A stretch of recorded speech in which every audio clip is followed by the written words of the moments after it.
নারী ফুটবল দলের নতুন স্বপ্ন। সংযুক্ত আরব আমিরাতের বিপক্ষে প্রীতি ম্যাচ খেলতে আজ সোমবার গভীর রাতে দুবাই যাবে বাংলাদেশের নারী ফুটবল দল। ২৬ ফেব্রুয়ারি ও ২ মার্চ স্বাগতিকদের বিপক্ষে ম্যাচ খেলবে লাল সবুজ জার্সিধারী মেয়েরা। রাত ২টা ৫৫ বাংলাদেশ দলের ঢাকা ত্যাগ করার কথা রয়েছে। বাংলাদেশ নারী ফুটবল দলের এই সফর কোচ পিটার বাটলারের জন্য বিশাল এক চ্যালেঞ্জ। বিদ্রোহ করা ১৮ ফুটবলারকে বাদ দিয়ে বেশিরভাগ নতুন খেলোয়াড় নিয়ে দল গঠন করেছেন এই ইংলিশ কোচ। সংযুক্ত আরব আমিরাত র্যাঙ্কিংয়ে বাংলাদেশের চেয়ে কিছুটা এগিয়ে থাকলেও সাম্প্রতিক সময়ে মাঠের পারফরমেন্সে অনেক ভালো করছে বাংলাদেশ। তবে সাবিনা সহ সিনিয়র ফুটবলারদের বাইরে রেখে তৈরি করা দল নিজেদের কতটা প্রমাণ করতে পারবে সেটাই দেখার। এই সফরের মাধ্যমে লম্বা বিরতির পর মাঠে নামছে বাংলাদেশ। গত বছর ৩০ অক্টোবর কাঠমান্ডুতে নেপালের বিপক্ষে সাফ চ্যাম্পিয়নশিপের ফাইনালের পর আর কোনো ম্যাচ খেলা হয়নি জাতীয় নারী ফুটবল দলের। ৪ মাস পর মাঠে নামার প্রস্তুতির জন্য নারী ফুটবল দলের অনুশীলন শুরু হয়েছিল ১৫ জানুয়ারি।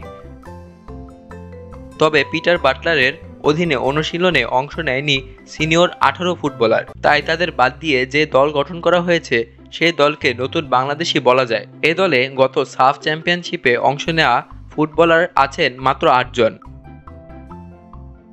জাতীয় দলে পুরোপুরি নতুন মুখও ৮টি। বেশিরভাগ নতুন খেলোয়াড় অবশ্য বয়সভিত্তিক দলে খেলার অভিজ্ঞতা আছে।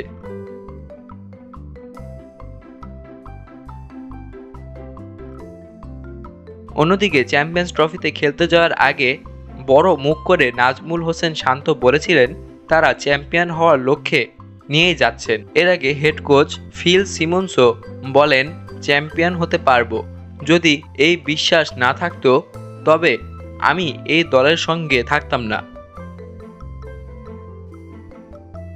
তবে তাদের সেই বড় বড় কথা বাস্তবতার ধারের কাছেও নেই। বাংলাদেশ এক ম্যাচ বাকি থাকতেই ছিটকে গেছে চ্যাম্পিয়ন্স ট্রফি থেকে।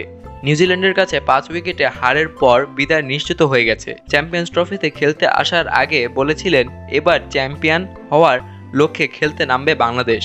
সেই ঘোষণা কি দলের উপর বাড়তি চাপ তৈরি করছে কিনা? সাংবাদিক সম্মেলনে এমন প্রশ্ন উঠতে বাংলাদেশ অধিনায়কের জবাব, আমার এমন মনে হয় না। দলের প্রত্যেক খেলোয়াড় এই বড় স্বপ্নটা নিয়ে এখানে এসেছিল। আমার মনে হয় বড় স্বপ্ন যদি না দেখি তাহলে খেলবো কিভাবে। শান্ত যোগ করেন, হ্যাঁ আশানুরূপ ফল হয়নি, কিন্তু স্বপ্নটা বড় দেখতেই পছন্দ করি। শুধু স্বপ্ন দেখলেই হবে না, সেটার জন্য কাজ করতে হবে। টুর্নামেন্টে আশা নেই, তবে পরের ম্যাচ ফোকাস করতে চাই। কিভাবে ভালো করা যায় দেখতে হবে।